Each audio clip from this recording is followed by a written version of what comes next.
If you're taking notes, you can tell this morning's message, when the choir sees the Lord. When the choir sees the Lord. We are going to focus on the worship experience of all worship experiences this morning. You know, we've been talking about worship. We've been talking about you and I being the choir of God as we get together in corporate worship. But it's pretty amazing. And my prayer is that we would be in awe this morning as we have a glimpse into the worship of all worship experiences. It's kind of crazy. Right now, there's a movement as far as churches are concerned. And there's a terminology that's being created as far as churches are concerned. And Sunday morning church, the terminology is being changed to a worship experience. Have you guys heard that phrase before? I mean, a lot of churches are going away from church. A lot of churches are going away from Bible study or church service. And they're going a lot more towards, hey, would you come out for a worship experience? I went to a conference about a year ago. I was invited by a friend. And I went to a conference kind of outside of the Calvary Chapel movement. And the entire conference was to encourage pastors in their worship experience, their Sunday morning worship experience. And it was interesting because as we're sitting there, the entire conversation was about everything other than the one we came to worship. You see, everything was about the mood, the setting, the lighting, the sound system, how the worship team sounded vocally. It was all about setting this worship experience for the people that walked into your church. And don't get me wrong this morning, I'm about good worshipers. You know, I enjoy a good worship setting. One of the things at the new place is we're actually going to get to have lights off and a little bit more intimate feeling, so I'm definitely about lights. Sound system does matter, you know, loud buzzes while you're trying to sing to the Lord can be a little bit irritating. But what I'm most passionate about when it comes to a worship experience is what Isaiah got to experience here in Isaiah chapter 6. Which was he got to see Jesus. He got to see the Lord. He got to see Jesus sitting on the throne. And he got to experience in that moment, in that time of worship, if you want to call it that, he got to experience how holy God is. You see, my prayer is every single time we get together, that we would not be caught up in the sound, the audio, the voices. That every time we come to worship experience, we wouldn't be caught up in sound systems and buildings or the comfortability or uncomfortability of the seat that we're sitting in. My prayer is that we would come together and that we would see God and that we would see that He's holy. That we would be a part of standing in the presence of God and being changed because we're in that presence. This happened here in Isaiah chapter 6. And this morning there are 4 phrases out of these 8 verses before us that we want to give attention to this morning. But in order to fully receive the complete impact of these 4 verses, it is important to understand the historical context of this section. So if you would you go with me over to 2 Chronicles chapter 26. If you were here last Sunday morning, that's now 2 weeks in a row that we're in the book of 2 Chronicles. Pretty good book, isn't it? In order to understand the context, we need to understand the historical context of this section. So make sure you leave something in Isaiah 6 but there's a few things I want to highlight in 2 Chronicles 26. The event that took place in Isaiah chapter 6 took place 742 years before the birth of Christ. And we're told back in Isaiah chapter 6, verse 1, that the event happened in the year that King Uzziah died. And so to understand when this event happened and the significance of the event that did happen, we need to understand what was happening in the year that King Uzziah died. You see, King Uzziah was the king of the southern part of Israel known as Judah. And he'd reigned, and he'd been on the throne now up to this point for 52 years at the time of his death. Let's quickly recount some of the highlights from the story, 2 Chronicles chapter 26. Notice in verse 1, 2 Chronicles 26, it says, "Now all the people of Judah took Uzziah, who was 16 years old, and made him king." And so just a quick recap of this man's life. He is enthroned at the age of 16. His father's still alive, and yet the people wanted him to be their king, and so he is set on the throne at the age of 16. Jump with me over to verse 4. It says, "He did what was right in the sight of the Lord, according to all that his father Amizah had taught him." And so one of the things we see about King Uzziah is that he was a man who obviously had a heart for God. He did what was right in the sight of the Lord. Look at verse 5. It says he sought God in the days of Zechariah, who had understanding of the visions of God, and as long as he sought the Lord, verse 5, God made him prosper. And so we see that he definitely had a heart to seek the things of God.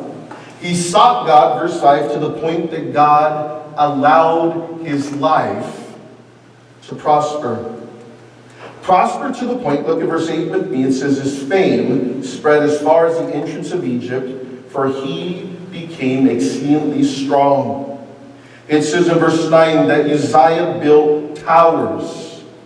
It says in verse 10 that he had much. He had livestock, he had these towers, he had farmers, he had vine dressers, he had so much at his disposal. He had so much at his before him. In verse 11 it says Uzziah had an army of fighting men.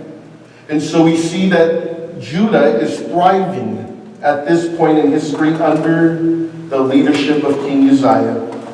It says in verse 15 that his fame spread far and wide, for he was marvelously helped till he became strong. And so we see that not only did he have possessions, not only have power, but we're told he had fame. We're told that this man, his ministry, the ministry that he had been appointed to, King of Judah, he was thriving in this specific ministry. He had his fame spread. But let's stop right here for a second. Would you give me your eyes for a moment, church? Things are going good. Everything is prospering. God is blessing. And yet something happened. It's kind of a dangerous thing sometimes when we're at a place of prosperity. Because we know the enemy hates you and he hates me. He hates the work of God in our life. And so the enemy will do whatever it takes to try to creep into our heart.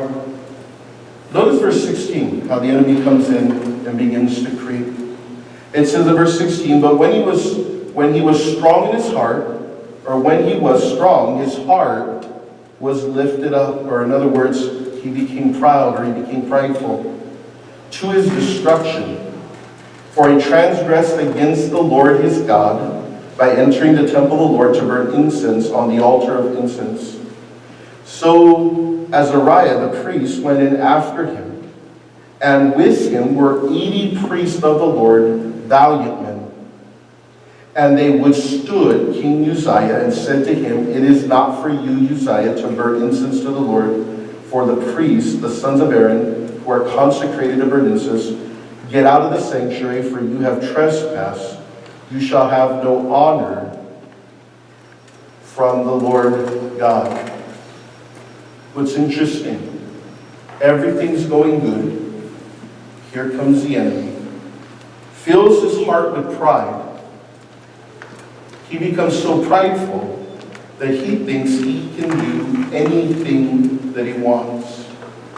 You guys remember in the Old Testament, there were very specific directions when it came to worship, when it came to sacrifice. And there was a specific place in worship for the priests, for the house of Aaron. And yet King Uzziah decides, hey, I'm going to go into the temple and I'm going to perform the position or the office of the priest.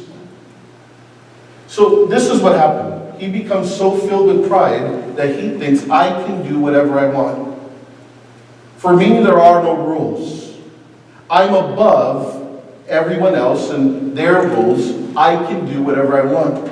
In fact, he goes a step further. This is essentially what he's saying. I can even do what God has told me not to do. I can live above how God has called me to live. I can step into beyond boundaries that God has called me to stay away from. But what's really fascinating is in the midst of this, in the midst of overstepping the boundary, overstepping into the role of the priest, which he was not called to do. Listen to this, church. He is confronted by the high priest. And along with the high priest come 80 men, 80 other priests. We're told that they were valiant men. So now King Uzziah, after seeking the Lord, after the Lord blessing and prospering his ministry, has now overstepped his bounds. And God has now sent 81 men, 81 godly men before him to scream at him, to stand before him and say, hey, would you stop? Would you see what's going on? Would you notice the condition of your heart? You've overstepped the boundary. Your attention, please. What's interesting is for most of us, when we are confronted in that type of situation, what do? We get the hint, don't we? But a few of us, because we're so stinking prideful, we do what Uzziah does. Keep reading with me. Instead of repenting and seeing his error, look at verse 19. It says that Uzziah became furious, and he had a censer in his hand to burn incense. And while he was angry with the priest, leprosy broke out on his forehead before the priest in the house of the Lord beside the incense altar. And Uzziah, the chief priest, and all the priests looked at him, and there on his forehead he was leprous. So they thrust him out of that place. Indeed, he also hurried to get out because the Lord had struck him. King Uzziah was a leper until the day of his death. He dwelt in an isolated house because he was a leper, for he was cut off from the house of the Lord. Then Jotham, his son, was over the king's house, judging the people of the land. Verse 19, instead of repenting and seeing his error, he becomes furious. He refuses to repent. And we're told that the Lord allowed him to become a leper. What's crazy is we're talking about a man who had everything. He had possession, he had fame, he had power and authority. And he lives the last few days of his life. Go back with me to the text. Verse 21. He lived his remaining days in isolation and cut off from the house of the Lord. 80 priests confront him, yet everyone else is wrong. And he goes away angry and dies. Now go with me back to Isaiah chapter 6. Now, wasn't that a great encouragement from the Lord this morning? I mean, I feel refreshed and ready to go, and no, I don't actually. It's depressing. It's sad. It's sad. His story can be summarized as this. Because of his sin and refusal to repent, he went from verses 4 and 5 doing right in the sight of the Lord and seeking God, to verse 21, living his remaining days in isolation and cut off from the house of the Lord. Now back to Isaiah chapter 6. It was with that story in the loss of King Uzziah firmly etched in Isaiah's mind that the Lord allowed this miraculous event of chapter 6 to take place. I mentioned to you guys this morning, there are 4 phrases we're going to take a look at here in Isaiah chapter 6. First phrase, if you guys are taking notes this morning. In the midst of death, disarray, and despair, the choir of God needs to see the Lord. Go back with me to chapter 6, verse 1. It says, in the day that King Uzziah died, I saw the Lord. Fast forward now to the scene. Every time someone dies, you guys realize that there's 2 sides to the event. There's obviously the story of the person's death.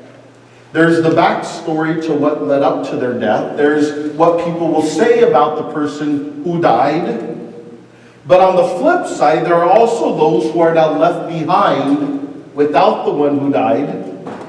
And they are left to deal and cope with the death. You guys get what I'm saying? There's 2 sides here. So King Uzziah died.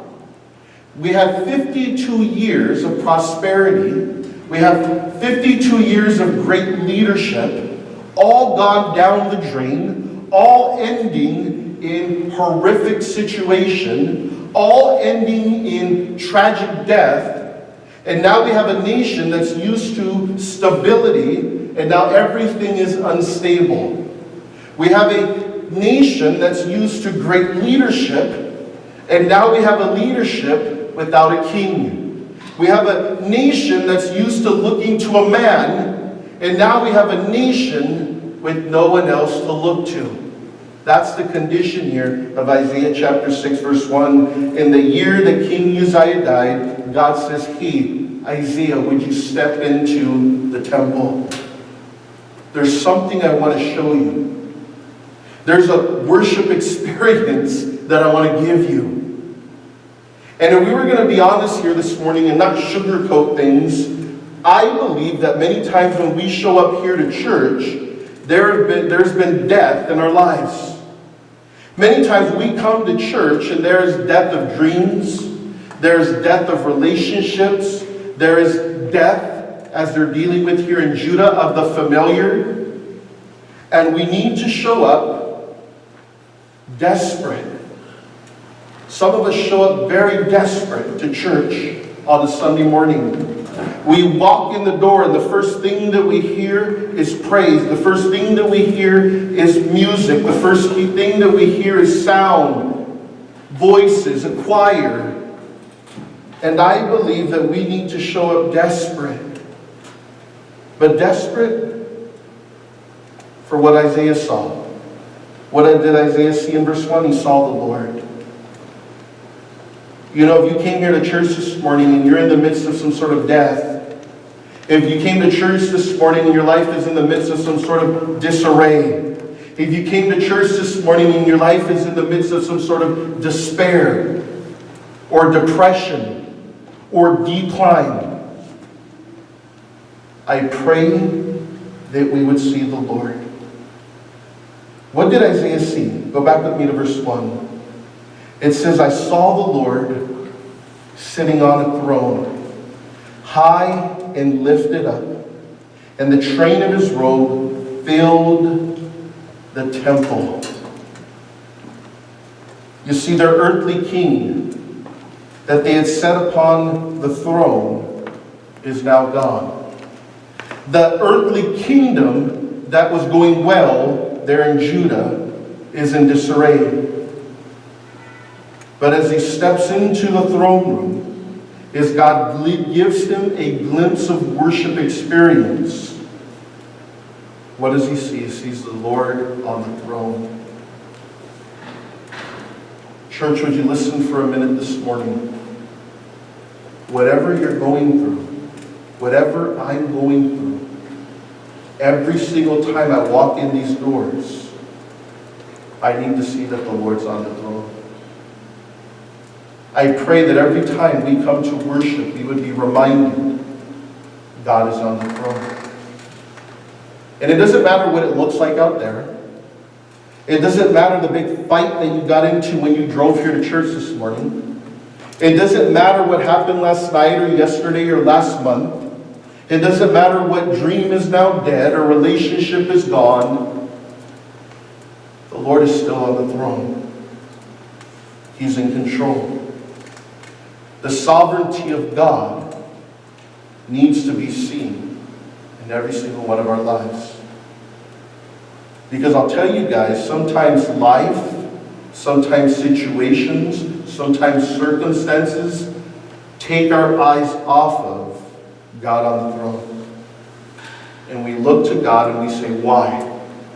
We look to God and say, are you really in control? We look to God and sometimes we even cast blame on Him for why our situation and our circumstance is the way it is. And yet every time we come to worship Him, I pray that we would see God is on the throne.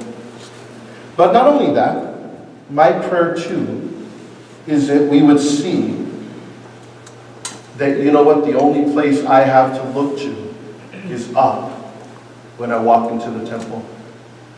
In Psalm 121, verses 1 and 2, you guys know the psalm. It says, I lift my eyes, or I look to the mountains. Where does my help come from? Does my help come from the mountains? My help obviously comes from the Lord who made heaven and earth. One of my favorite things to pray over people. As a pastor, people come, and a lot of times people, they'll share with me their crazy situation. People will come and say, hey, let me tell you what's going on. And all of a sudden it's just like this big dump truck of issues of life just get dumped out, and it's all good. That's what God's called me to do and deal with. And it's interesting though, because my prayer typically when someone's really going through something is I usually pray Psalm 121 over their life. That their help would come from the Lord. Because it's interesting, when people come sometimes, I think they think, hey, can you help fix this situation? No, I'm not God. I'm not on the throne. I don't have the power. I have the power of the Holy Spirit to pray for you and encourage you, but I don't have the power to fix your situation. God's on the throne. And so one of the things I always pray is your help comes from the Lord, the maker of heaven and earth. And I think God just drops that little nugget there in Psalm 121 where He says your help comes from the Lord. Duh. But He says this, the one who made heaven and earth. And you see, for me, that brings encouragement every time I hear that. Let me tell you why. If you're going through something this morning and you feel that it's huge, and I don't want to make light of your situation because it might be huge. If you came in here this morning feeling completely overwhelmed by whatever you're going through, let me remind you, your help comes from the Lord, the maker of heaven and earth.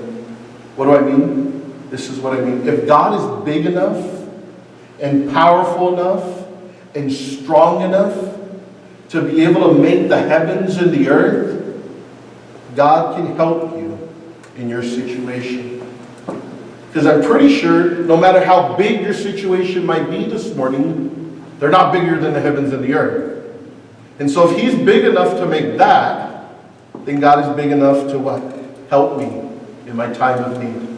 He's big enough to help me in my situation. And so my prayer is that every single one of us this morning, we would see the Lord. That we would lift our eyes and realize that our help comes from Him. But one more thing that Isaiah saw in the text. Would you guys keep reading the text with me? It says in verse 3, and one of the seraphim, they cried to another and said, Holy, holy, holy is the Lord of hosts. The whole earth is full of His glory. So Isaiah saw the Lord seated on the throne, but he saw that the one who was on the throne, that He was holy. And I pray that in our worship experience, my prayer is that when we gather together corporately, my prayer is that as you gather just you and the Lord in your prayer closet or your private worship place, wherever that might be, that moment would produce this awe of the holiness of God. My prayer is that when we get together, we would say, wow, God is holy. It's interesting. I think sometimes we build our Bible studies, we build our time of worship, we even build our time of prayer centered around us. This is how I'm going to respond to God. This is what I'm going to get out of worshiping God. Think about our prayer life sometimes. Those of you that have grown up in the church, those of you that were in, elementary school or middle school or high school, in youth groups or children's ministry, we were taught the acts of prayer, right? How many of you guys were taught the acts of prayer? ACTS. A stands for what? Adoration. C stands for what? Confession. T stands for what? Thanksgiving. And S stands for what? Supplication. So it's kind of interesting. When you think about our prayer lives, what's the part of our prayer lives that we spend the most time doing? Usually it's supplication, isn't it? Usually it's, hey, God, this is what I need. Hey, God, this is what I'm going through. Hey, God, can you come through one more time? Hey, God, this is how I'm feeling. And all of that is good. But a lot of times we just don't spend enough time in adoring Him. A lot of times our worship is spent around supplication. This is who I am, this is what I do, and this is why I came to worship you today. And we don't spend enough time just adoring and in awe of who God is. And so he said, man, in that moment, in that experience, I saw the Lord seated on the throne, and man, He's holy. He was so holy that the seraphim were singing that He was holy. And His glory, it filled the earth. I mean, I can't imagine what that experience or what that moment must have been like. Let me say this before we get to our second phrase this morning. I pray that when we are part of an experience of worshiping the Lord, that we would see the holiness of God and that it would affect our lives. You see, that's why I don't like the word experience. Because an experience is a moment that comes and goes and is passing. You see, I pray that we would be a part of a worship lifestyle. I pray that we would be a part of a worship gathering. Not something that's simply a drop in the bucket, something that's not simply a captured moment in time, but that it would be this thing, this moment that influences the rest of our life. This moment that influences these areas of our life. That when we come together, we would say, man, God is holy. Let me give you guys a verse, 2 Corinthians chapter 7, verse 1. I want to perfect the holiness of God. I want to perfect the holiness of God. Read that on your own, 2 Corinthians 7. beautiful expression. I want to perfect the holiness of God. Second phrase, in verse 5, would you guys write this down? In the midst of death, disarray, and despair, the choir of God needs to see their condition. The choir of God needs to see their condition. Go with me to verse 5. It says, "So I said, woe is me, for I'm undone, because I'm a man of unclean lips, and I dwell in the midst of a people of unclean lips. For my eyes have seen the King, the Lord of hosts." Let me try to explain something real quick to you guys. When we see the Lord, this should be the response. Woe is me. When the Lord allows me to see and experience how holy He is, my response should be, verse 5, woe is me, for I'm unclean. I'm undone. I'm a man, I'm a woman of unclean lips, and I dwell in a land in the midst of people with unclean lips. How do I get to this place? For my eyes have seen the King, the Lord of hosts. Isaiah entered the temple conscious of King Uzziah's sin. But when he entered the presence of God, all he could acknowledge was his own sin. Let me explain a little bit further. When you come to church, especially those of you that are married, or those of you that reside in the same house, because I know my kids are probably going to think about me right now, so I'll include them. When we come to church sometimes, we come in with our condition, don't we? We come in with our baggage and our drama and our issues and the things that happened this week and what you said and what I didn't do and you didn't care. And okay, we come in and we show up.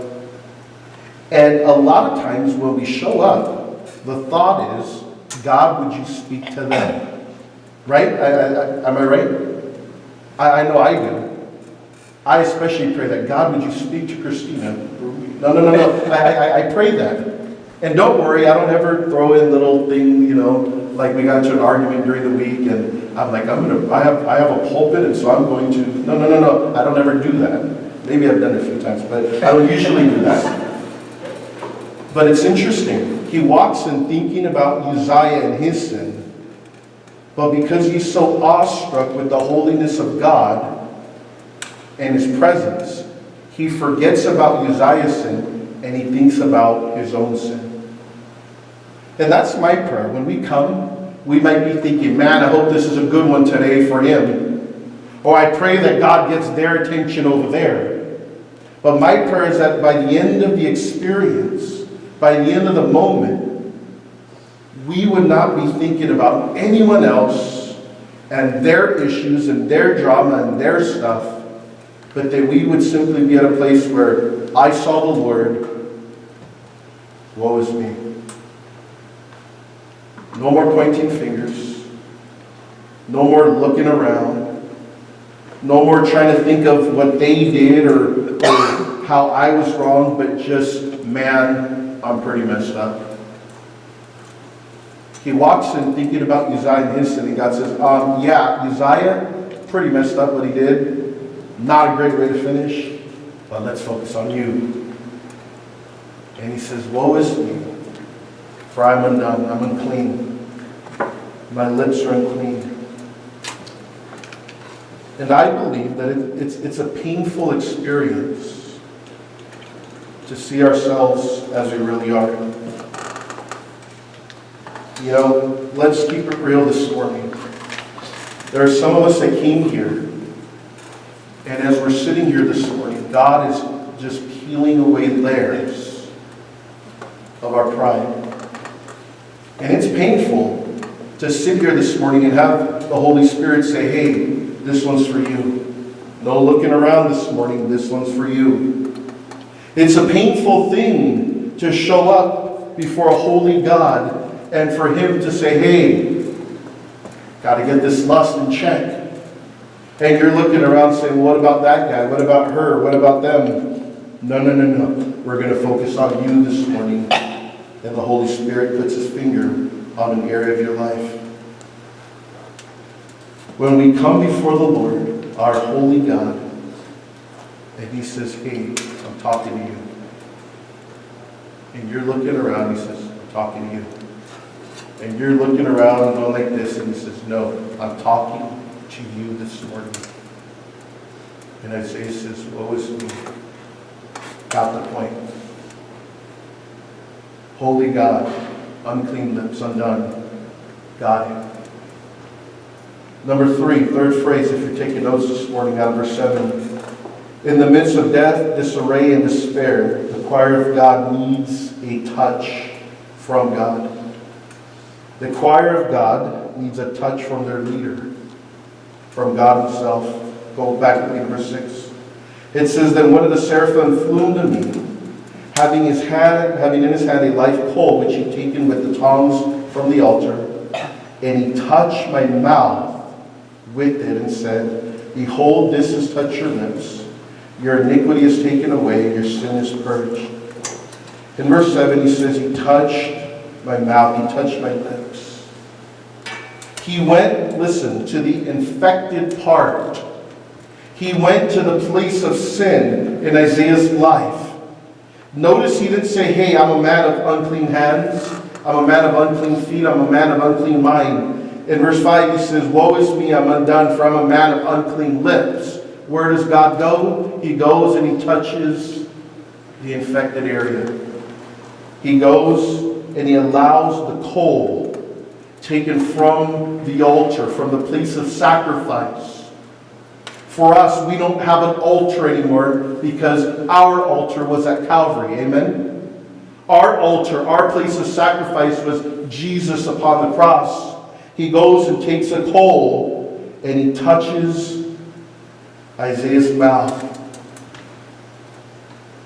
And this is what he says, verse 7. Behold, this has touched your lips. Your iniquity is taken away, and your sin purged. I pray that we would live lives that are touched by God.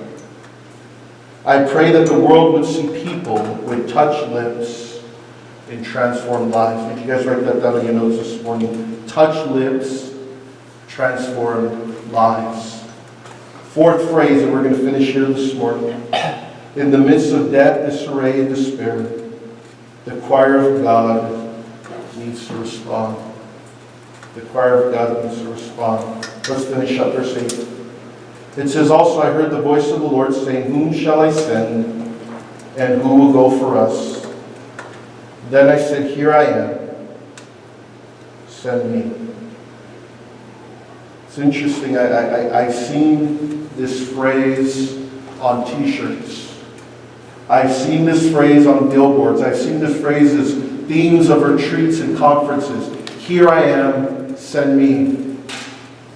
But those of you that are truly being used by God, you know how painful of an experience it is.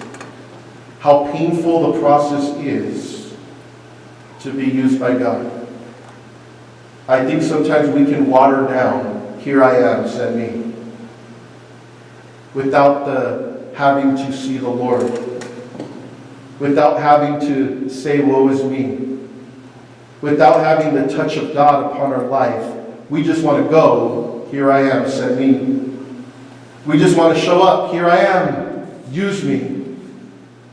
And yet God says, hey, there's a process. I wonder how many people are out there serving this morning in churches who haven't seen the Lord, who refuse to acknowledge they have unclean lips, who refuse to have the Lord touch that area of their life, and yet they show up every week. Here I am, send me, use me, I'm ready. And this week, you guys can close your Bibles. It was just a week for me of the Lord taking me back to the second phrase. Randolph, if you've truly seen me, you're going to stop looking around. You're going to stop pointing fingers. And you're going to say, woe is me. I need a touch from God. It's interesting. We're leaving this facility. We're going to a new place. Some of us are going to go out today and we're going to be sent of the Lord. Here I am, send me. Send me to talk to that person. Send me with this water bottle. Send me with my bright red shirt. Here I am, send me. And yet we're going to have left this place without seeing God, without the touch of God, without that woe is me experience with God. Father, I pray this morning, Lord, that you would help us this morning to see that our time of worship goes far beyond the singing. It goes far beyond the sound of an instrument. That our worship goes far beyond 1 hour on a Sunday morning. That it goes far beyond an experience that a church can put before us. That our worship is truly about seeing you. It's about our Uzziah dying. It's about our comfortability dying. It's about our familiarity dying. And us needing to get to a place where we can say, I saw the Lord. Even though things are uncomfortable, I saw the Lord. Even though my situation's falling apart, I saw the Lord. Even though someone I look to is no longer in my life, I see the Lord. And God, I pray this morning that seeing you through this moment of worship, that God, it would allow us this morning to say, woe is me. That it would allow us to say, God, would you take my life this morning, my hands, my feet, my limbs, and would you touch them? Because God, I believe every single one of us in here this morning, we want to be used by you. We want to live lives that are pleasing to you. We want to glorify you through our existence. Yet, God, there's a few steps we want to skip. God, you will not use dirty lives. Father, you do not use and you do not send unclean vessels. You use lives. You send vessels that have seen the King, that recognize that we're undone, that are touched by you. So God, we love you. And Lord, even now as we take communion, Lord, I pray that you would, even through the elements, would you remind us of our altar, the cross, the place of sacrifice for us, Calvary? Would you remind us of the blood that was shed for our sin, so that our mouths, our lives, our hearts could be touched this morning? Would you remind us of the body that was broken and beaten, and that died for our sin in our place? Lord, we love you. We thank you. In Jesus' name. And everyone said,